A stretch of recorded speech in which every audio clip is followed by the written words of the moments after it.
Yes, hello folks, welcome back. I'm hoping you're doing well. Now, Raila Odinga, we still have to discuss Raila Odinga. We have to until the day we see him anaongea na Wakenya, until the day we are satisfied that Raila Odinga is back hapa Kenya. Now, his brother yesterday said this. Before I just wanted also to take this opportunity to clarify the air. There has been a lot of rumors about our party leader, Raila Odinga, that he is very sick, that he is almost dying, that he is completely out. But I want to tell you that Raila is up and about, and he only, just like any other human being, was indisposed a little, and he is now recuperating and resting, but he was not in those conditions which have been put in the press. I want to clarify that here, and I want to tell you that very soon. The main story, I want you to listen to Odinga. Skiza. Yes, he actually assured Kenyans that Agwambo ni mgonjwa na Agwambo ako India anatibiwa. Of course, that's the main point here. And we've been saying this despite ODM fighting this issue. But the truth is coming out that Raila Odinga is sick. And I have been saying in this podcast that being sick is not a crime. Raila Odinga's brother, Oburu Odinga, has revealed that Raila Odinga was actually sick and he had to be flown out of the country to India for treatment. And he emphasizes that people should calm down because right now, as we speak, Raila Odinga is in a recovery mode. And therefore, people should not speculate a lot of things about Raila Odinga. So, he's advising people, especially the young people of this country, to calm down because Baba will be back. Of course, he calls him Baba. So, he will be back. Let's see how it goes. Hi, myself nakuwa mgonjwa. You yourself nakuwa mgonjwa. It is just nature. Ukiwa binadamu lazima kuwa mgonjwa. So no one should actually pin down Raila Odinga all because ni mgonjwa. No, that's not the case here. This is the case. Kenyans have been having divergent points. For example, my people, breaking news. Raila Odinga reports. According to his brother Oburu Odinga, amesema that his brother was sick na hayuko within, ako India, alienda kupokea matibabu. So any day, anytime, expect him back. Ni ukweli alikuwa mgonjwa. So he's yet to come back to the country. So watu wenye mlikuwa mnauliza ako wapi, ako India, but atarudi. Aluta. Yes, they are telling Kenyans that we told you that he's sick and it's in India and his condition is not looking good. And of course, I was here discussing this issue, asking you Kenyans, who do you believe should be by your side when you're sick? Is it your wife, your kids, or your brothers? Because I believe if Raila is in India, the people who need to be close to him is Odinga, his son, daughter, and you see Oburu Odinga, the brother.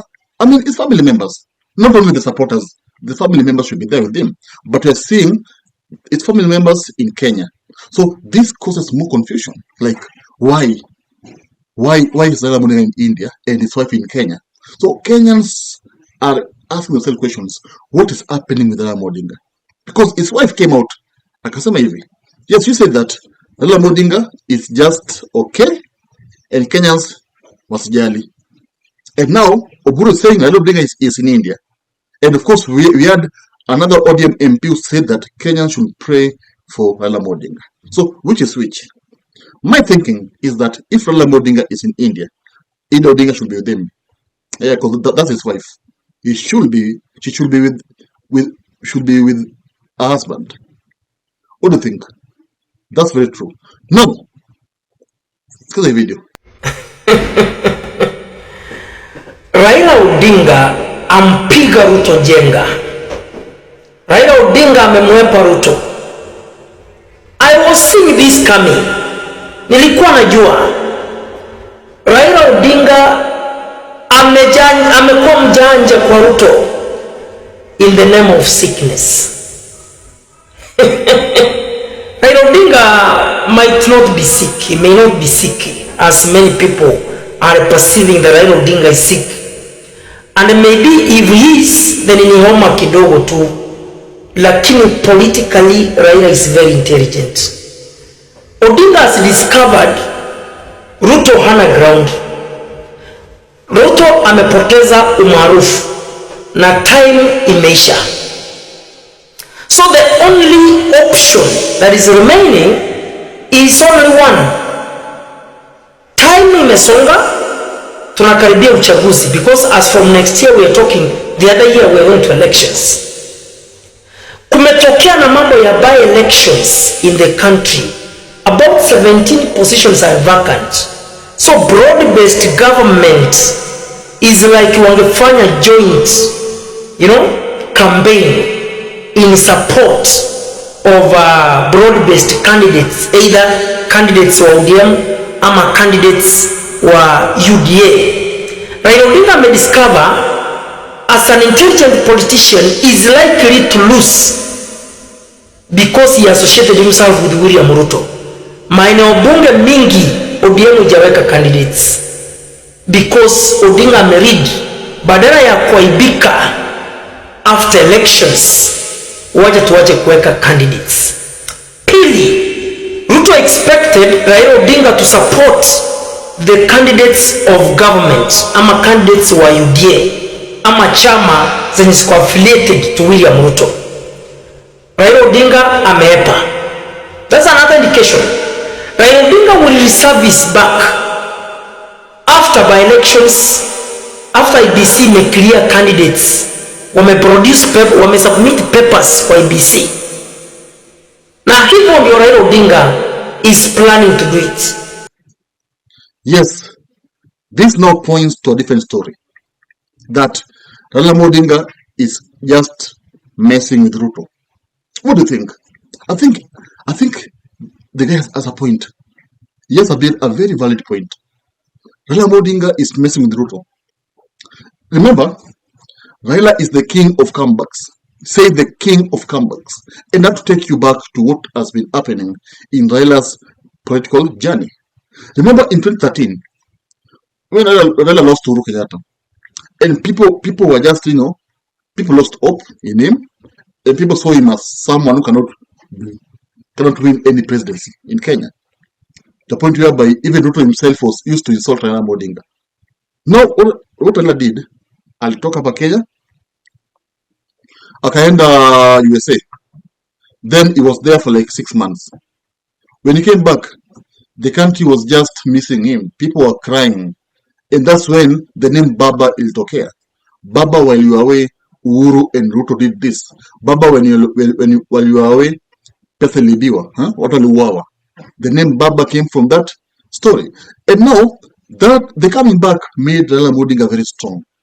Yeah? And he actually akakuwa very strong to a point whereby he even won the 2017 elections.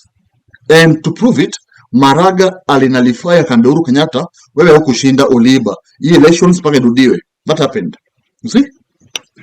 Even though Raila did not win eventually because alikataa kurudia elections, alisema kwamba Chebukati lazima atoke ndo avai. And Uhuru Kenyatta aka-insist and Uhuru akajilazimisha kuwa president.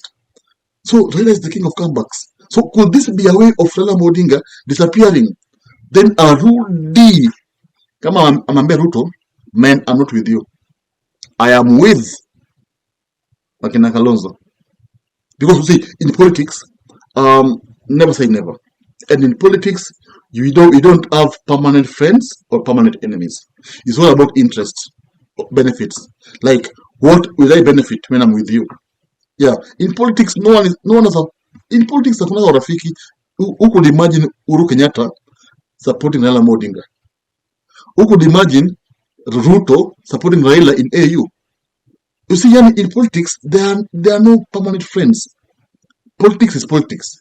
Yeah, that's why you see now, people keep changing sides, because akunaga urafiki. Now, do you really believe that Raila Odinga is actually somewhere kwake pale Kara ametulia na watch 2 news? Then he will come back and tell Kenyans that I was away, I was not sick, I was just strategizing. Because if that's the case, the only way he can be quiet, akipanga mpango, is if he wants to actually quit the broad-based government. That's the only way. I mean, that can be the only mission he has. Hakuna ingine. Because at the moment, akona Ruto. So maybe ako mahali amekaa tu anapanga venye atachana na Ruto. Anyway, it is debatable. I'm not sure what's happening for Raila Odinga, but we have to wait and see what's happening. Comment there and tell me what to think. Otherwise, that's my opinion. So comment there, tell me, and of course subscribe so that we always meet here whenever we have this content pertaining what happens in our Kenya's political arena. Thank you. Thank you. If you love politics, then Dr. Politica is your cup of tea. The place for minds that think. If you are watching this from anywhere else, search the name, hit subscribe, and stay sharp with us.